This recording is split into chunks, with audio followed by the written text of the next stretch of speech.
I met Marissa at a mutual friend's engagement party. It was one of those laid-back backyard gatherings, string lights, finger food, too many people crammed into too little space. I was there mostly out of obligation, trying not to look as awkward as I felt. Then I saw her standing by the drink table, laughing at something I couldn't hear, holding a plastic cup with both hands like she was trying to warm it. I don't know what it was, maybe the way her eyes lit up when she laughed, but I walked straight over, introduced myself, and made some clumsy joke about the soggy chips. To my surprise, she laughed. Not politely, really laughed. We started talking, and the rest of the party sort of blurred into the background. We found a quiet corner near the fence and talked for what felt like hours. She was sharp, funny, effortlessly confident. I liked that she didn't try to impress me, she was just herself. Our first date was a few days later. We met at a cozy little brunch spot she recommended, and it felt like we were already mid-conversation from where we left off. We talked about our jobs, movies, family, music, everything. That ease between us never went away. A year in, we moved in together. We found a two-bedroom place just outside the city, small, warm, and full of light. She filled it with plants and soft textures, made the kitchen feel like a cafe. I took over the tech setup, turned the second room into a cozy shared workspace. We got a rescue dog together, a goofy retriever named Milo who immediately became part of the family. Life settled into a rhythm. We both had careers we liked. She worked freelance in graphic design. I was in marketing. Our schedules were flexible enough to share coffee in the mornings and long walks after dinner. Sundays were reserved for slow starts, pancakes, music, and her sketching quietly at the table while I read. We traveled when we could, cooked at home more often than we ate out, and had friends over for wine and board games. We weren't flashy, but we were solid. We laughed often, supported each other, and made time to talk, even if it was just about little things. I remember thinking once, on a quiet Tuesday night while she was curled up next to me watching something on Netflix, this is what it's supposed to feel like. That calm, that closeness, that was our life. Simple, full, ours. As the years rolled by, Marissa and I continued building a life that, from the outside, and honestly, from the inside too, looked pretty ideal. We had routines we loved, inside jokes that kept us laughing even on hard days, and a shared rhythm that felt natural. Nothing forced, nothing uncertain. Just two people who genuinely liked being around each other. We've been married a little over 4 years now. Our home, nestled in a quiet neighborhood with tree-lined streets, felt more like an extension of us than just a place to live. She always had a gift for creating atmosphere, candles in every room, soft lighting, music playing low in the background. Our house felt warm, alive, filled with the small comforts that make a space feel like home. She decorated it with a soft eye, pastel tones, clean wood furniture, textured rugs she'd obsessed over picking out. I handled the maintenance and cooking, she handled the design and hosting. It was a good balance. Weekends were our time. Sometimes we'd go out, catch a movie, hike upstate, grab dinner with friends. Other times we'd stay in, cook together, and open a bottle of wine while music played through the speakers. We both loved food and would take turns picking new recipes. She was a perfectionist in the kitchen, but in a charming way, never stressed, always eager to try something new, often while dancing barefoot across the tile. Work kept us busy, but we made time for each other. She'd have client calls scattered throughout the day, sometimes working late on presentations. I'd come into her workspace with coffee or tea, and we'd chat for a few minutes before getting back to our tasks. We'd check in, always. That was our thing. We weren't just lovers, we were partners. Teammates. Our friends often told us how well we worked together. We hosted often dinner parties, game nights, birthday gatherings.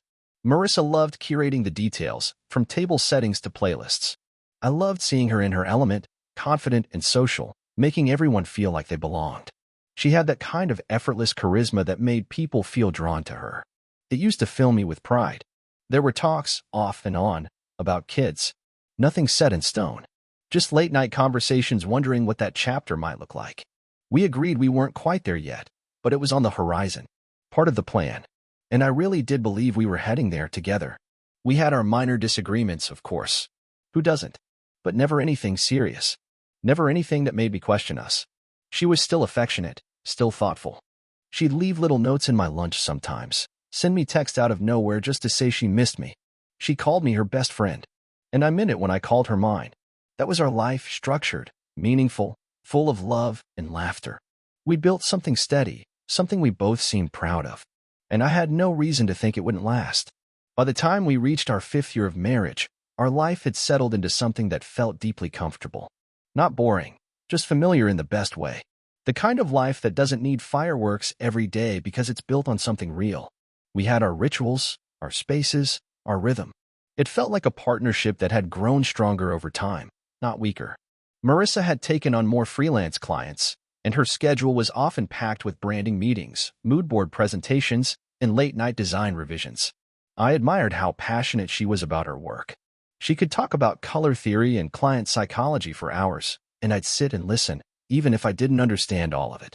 She always appreciated that about me, that I gave her space to be fully herself. I worked mostly from home now, managing a few large accounts that gave me flexibility without sacrificing income. It allowed me to take care of things around the house, walking the dogs, cooking most meals, handling the bills. I didn't mind. In fact, I took a lot of pride in it. Marissa once told me that being with someone so steady made her feel grounded. I carried that compliment with me for a long time. Weeknights were quiet, but fulfilling. We'd usually have dinner together around 7, something we prioritized no matter how hectic the day got. Even when we were both drained, we'd sit across from each other, talk about our days, and let the sound of the city outside fade into the background. Afterward, she'd often curl up on the couch with her tablet, sketching, while I caught up on a show or read. Sometimes she'd stretch her legs across my lap, and we'd sit in silence for an hour, completely at ease.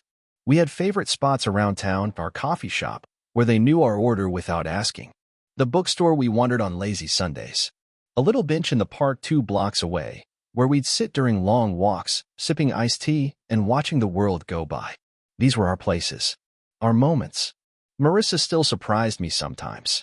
She'd plan little date nights, bring home wine from a local shop she'd discovered, or leave handwritten notes taped to the bathroom mirror. She always had a way of making the mundane feel meaningful. She once told me that she felt safe with me, like the world could be spinning and I'd still be steady in the center of it. I believed her, with everything I had. And I never let myself imagine, that the person who once held my face in her hands and whispered forever could be hiding something I'd never see coming. It started with the little things. Isn't that always how it goes? The gradual shifts, the small inconsistencies that pile up slowly, quietly, until suddenly you're standing in a version of your life that doesn't quite feel like your own anymore. At first, I tried not to read into it. I mean, people change. Routines fluctuate. Stress happens. But still, there was a shift I couldn't quite put my finger on. Marissa had always been social, but now she was occupied. Constantly. Her phone, which used to sit forgotten on the kitchen counter for hours, was now attached to her hand like a lifeline. She'd angle the screen away from me without thinking, always turning it face down when she put it on the table. When I'd glance over and see it light up with messages, long ones, she'd casually swipe them away without opening them. I didn't say anything. Not then. There were new names popping up in her stories. In her calendar, just old friends, she'd say. Nothing serious. Just catching up. I believed her. I wanted to. But part of me couldn't shake the feeling that she was being intentionally vague. Not lying exactly, just editing. She started going out more often, too. And not in the way she used to. These weren't cozy wine nights with her 2 best friends or the occasional gallery showing. No, these were longer, less predictable outings. Dinners that turned into late drinks. Running errands that lasted hours without texts or updates. She always came back smiling, always acted like nothing was off. I didn't want to seem insecure. I trusted her. We had years of history, a bond one believed couldn't be faked. So I kept it to myself. But there was one night that stuck with me. She said she was meeting a client for drinks, some rebranding project she was excited about. She left dressed in this fitted black outfit I'd never seen before. When I asked if it was new, she smiled and shrugged. Just something I had tucked away. She sprayed on perfume, the one she used to save for our anniversaries. I felt a strange ache in my chest as I watched her get ready. She kissed me lightly on the cheek before she left and said, "Don't wait up." And then she was gone. I sat on the couch that night in silence, TV on but unwatchable. I must have glanced at the clock a dozen times, wondering why it felt so different. Why I couldn't shake the feeling that she wasn't just out with a client. That maybe, just maybe, something else was happening. But I had no proof. Just a quiet sense that something between us had shifted. And I wasn't ready to face what that might mean. Not yet. Things didn't blow up. They just kept changing. It was around this time Marissa started mentioning someone new, or rather, someone old. Ethan, she said, offhandedly over dinner one night. Remember I told you about my ex? We reconnected on Instagram. Totally random. He's married now too. Seems like he's doing well. I did remember. Not the name specifically, but she'd mentioned her ex once or twice back in our early days. Said it was serious once, but ended amicably. College years, young love, nothing threatening. So when she brought him up again, I just nodded. Acted interested. Why wouldn't I be? But then Ethan came up again. And again. She started saying things like, you'd actually get along, and it's weird how much he's changed, like in a good way. I started hearing about conversations they were having. Long message threads, jokes they shared from back in the day, even a lunch they met up for, just to catch up, she'd said, waving it off. I smiled through it, but inside, I felt something shift. She told me about his wife, that she was a bit controlling, a little distant. She spoke about their marriage like she was evaluating it, not just mentioning it. At the time, I didn't know what that meant. I just knew she was starting to sound more emotionally invested than she realized. One night, I walked into our home office to grab my laptop and found her sitting at her desk, phone in hand, completely absorbed. She didn't hear me at first. She was smiling, not just politely, but in that wide, caught up in the moment kind of way. When she noticed me, she startled slightly and turned the phone over. Everything okay? I asked casually. Yeah, just Ethan sent something dumb, she said, brushing her hair behind her ear like she used to do when she was nervous. She didn't offer to show me. I didn't ask, but I thought about it later. I thought about it while brushing my teeth, while lying next to her in bed, while hearing her soft breathing in the dark. I started wondering who she thought about when she smiled like that. Over the next few weeks, she became harder to reach emotionally. Not rude, not distant enough to raise alarms, but distracted. She forgot details of our conversations. She was quicker to defend herself when I asked neutral questions. Once, I asked if she wanted to come with me to visit my brother that weekend, and she said she had a ton of design work to catch up on. 2 hours later, I saw she'd posted a story, some fancy cocktail at a rooftop bar, laughing with someone just out of frame. Client dinner, she said when I brought it up. It ran longer than expected. I didn't push, but I stopped believing everything at face value. I wasn't sure what I was seeing. I wasn't even sure there was anything to see. But that name, Ethan, it started echoing through the quiet parts of my day. And suddenly, everything about our marriage felt less certain. I started noticing the distance in ways that had nothing to do with her phone or her schedule. It was in the tone of her voice when she said, "Love you," at the end of a call. In the way she moved around me at home, polite, cordial, even warm sometimes, but not connected. Like a roommate who still remembered how to smile for the sake of appearances. There was a weekend I won't forget. We were supposed to spend it together. No work, no obligations, just us. We talked about checking out a little vineyard an hour outside the city. Something quiet and easy. I was actually looking forward to it, thinking it might help us reconnect a bit. But on Friday night, she told me Ethan had reached out last minute. His wife was out of town. He wanted to grab coffee, she said. It would be weird to say no. I remember staring at her for a moment, unsure if she heard her own words. Coffee, I repeated. She looked up from her phone, half smiling. I mean, we're just catching up. You trust me, right? Of course I said yes. But it didn't sit right. She left that Saturday morning in a gray sweater I hadn't seen before, with more makeup than she usually wore for coffee. I stayed behind, took the dogs for a walk, tried to lose myself in errands. She didn't text all afternoon, didn't update me. When she came back later that evening, she seemed lighter, happier, like someone returning from something that had reminded them of who they used to be. She mentioned they talked about the past. He remembers everything, she said with a laugh. Stuff even I forgot. Then she got quiet, staring at her tea. I asked if she was okay. She nodded. Just weird how life turns out, you know? That stuck with me. She didn't talk about Ethan again for a while, but his shadow didn't go anywhere. I started waking up in the middle of the night, wondering what I'd missed.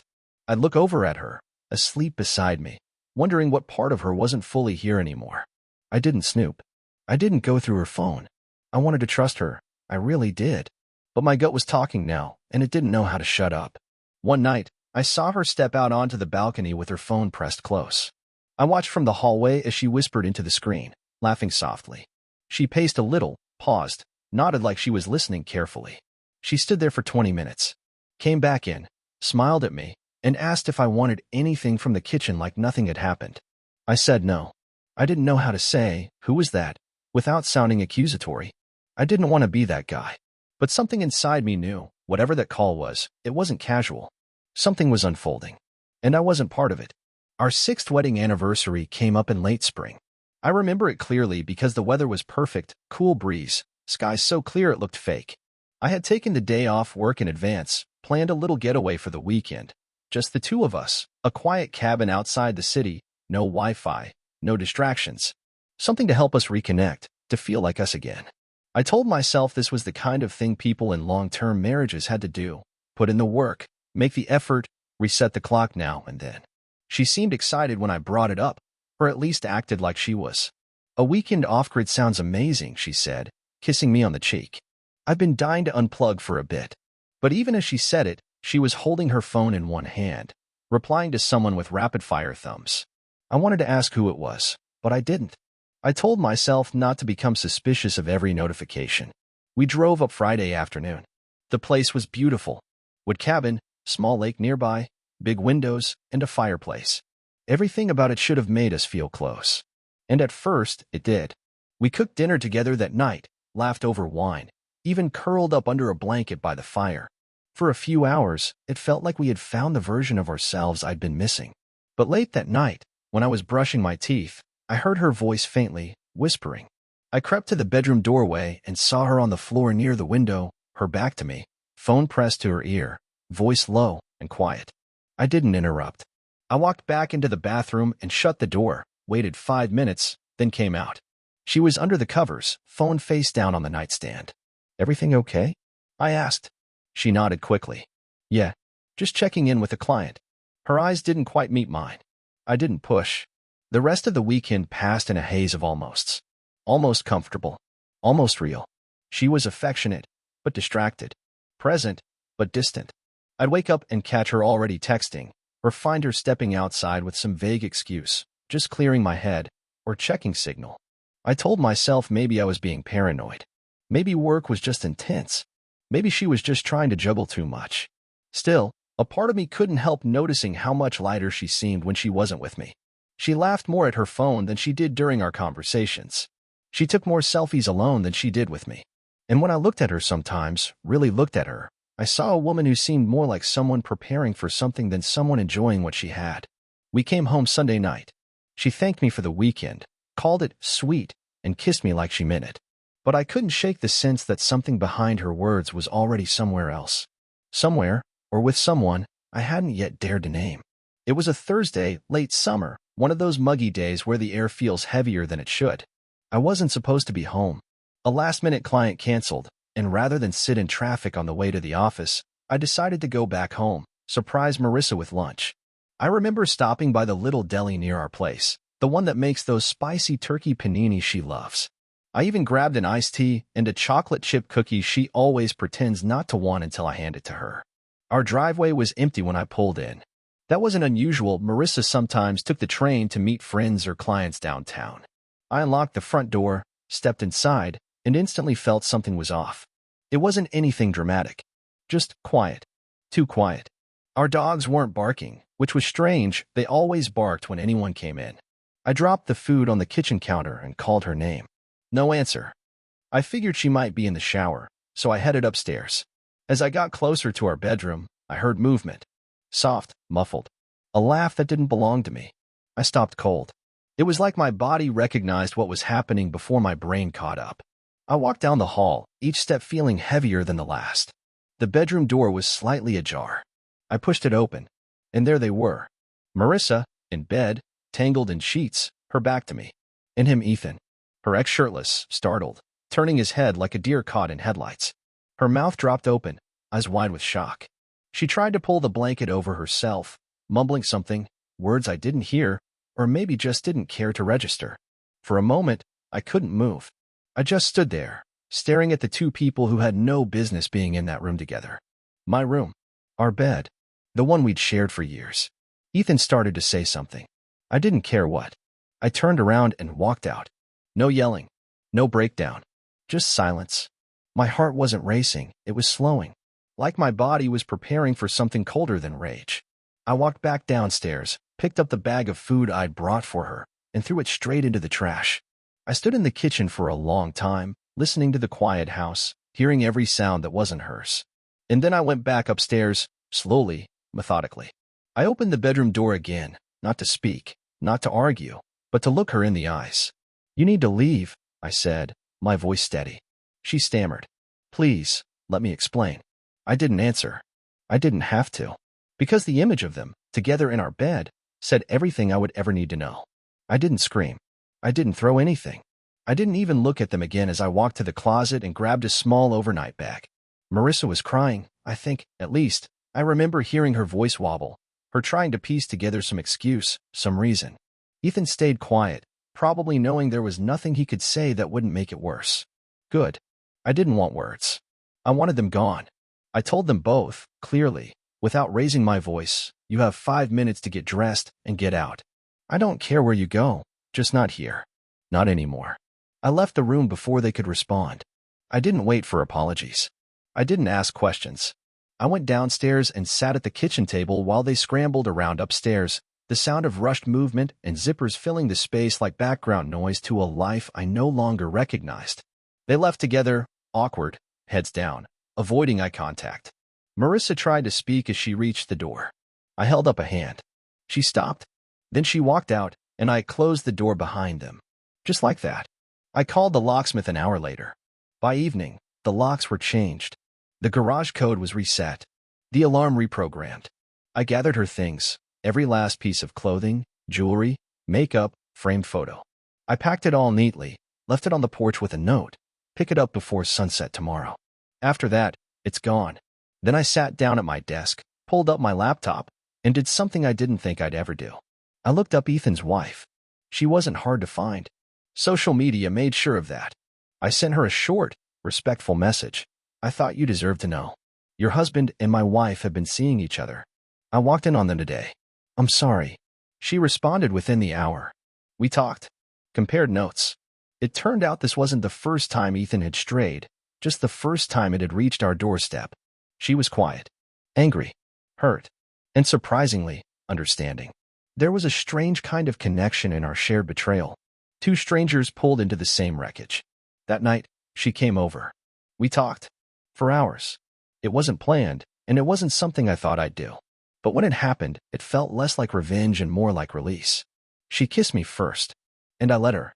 The next morning, I sent Marissa a video clip, brief, deliberate. Us. Together. No words. Just the image. Attached was a message. "We're done." No greeting. No sign-off. She blew up my phone for hours. Calls. Messages. Emails. I didn't read them. I didn't need to. Because I knew exactly who she was now. And I had nothing left to say. In the days that followed, silence became my closest companion. Not a lonely silence, but a healing one. I deactivated my social media, blocked Marissa's number, and told mutual friends I didn't want to be updated on what she was doing or saying. I needed space, not explanations. I didn't want apologies repackaged as regrets or dramatic texts begging me to talk. I wanted distance, and I took it. I stayed away from our house for a while. The memories clung to the walls too tightly. Eventually, I sold it, packed up what little I wanted, and left the rest. Marissa tried reaching out through every channel she could, messages through friends, letters dropped off at work, even a voicemail where she was crying and asking if I remembered the promises we made on our wedding day. I did. That was the problem. But I also remembered her in bed with another man, someone she claimed was just an old friend. I remembered the way she lied to my face for weeks, maybe months, while still looking me in the eye like nothing was wrong. That memory dulled everything else. I moved into a smaller place. Nothing fancy, just clean, open, and mine. I started running again, mornings before work, just me and the quiet. It helped. So did therapy. Talking things out with someone who didn't sugarcoat anything made a difference. I started sleeping better, eating better, thinking clearer. I realized I'd been in survival mode for longer than I admitted, trying to keep a marriage together that had been quietly unraveling behind my back. A few months later, I met someone. Her name's Leah. We met at a bookstore. No apps, no setups. Just two people reaching for the same novel and laughing over it. She's kind, curious, steady in a way that doesn't feel performative. We took things slow. I told her about what happened. Not all at once, not with bitterness, just the facts. She didn't flinch, didn't try to fix it, just listened. And in that silence, I found a space to breathe. Lily, Ethan's now ex-wife, and I stayed friendly for a bit, but it was never meant to last. We were two people caught in the same storm, not meant to build something after it. We parted on good terms. Marissa never stopped trying. Even a year later, I'll get the occasional email, a holiday card, a thinking of you on what would have been our anniversary. I never respond. I don't hate her, but I don't trust her. And love without trust is just nostalgia in disguise. I live differently now, more intentionally. I don't romanticize red flags. I ask more questions, and I protect my peace like it's the only thing keeping me whole. Because sometimes, walking away isn't the end of the story. Sometimes, it's where it finally begins. A full year has passed. I don't count the days anymore. I don't replay that moment in the bedroom. I don't reread old messages or wonder what I missed. That chapter closed, and I didn't just turn the page. I left the book behind. What came after wasn't dramatic, or vengeful, or even loud. It was steady, quiet, real. Leah is still in my life. What started as coffee and conversation has become something deeper. She doesn't try to fill a void. She just shows up. Fully, honestly, and without hidden motives. She asks me how I'm really doing. She listens when I talk about the wreckage of my past, but she never lets me stay there too long. She sees me now, not just the man I was, but the man I've worked to become. We've built a routine. Nothing flashy. We cook dinner together most nights. Take walks after work. Share playlists and trade books. Her presence is calm, and in that calm, I found parts of myself I forgot existed. I laugh more. I sleep without tension in my chest. And for the first time in years, I wake up without feeling like I'm walking through fog. I won't pretend everything's perfect. Healing isn't linear. Some days I still catch myself bracing for disappointment. But more and more, I remind myself I deserve peace. I deserve honesty. I deserve someone who doesn't make me question if love is a performance or the real thing. Marissa faded like a bad memory you eventually stop dreaming about. I don't know what she's doing now. I don't care. I gave her enough time, enough space, enough of myself. She had her chance, and she used it to tear everything down. But me? I used that same moment, the one meant to break me, to rebuild. I live a quieter life now. One with fewer games, fewer masks, and no second guessing. I spend time with people who value truth, who show up, who speak clearly. And when I look in the mirror, I see someone I fought hard to find again. Not a victim, not a fool, just a man who walked through the fire and came out whole.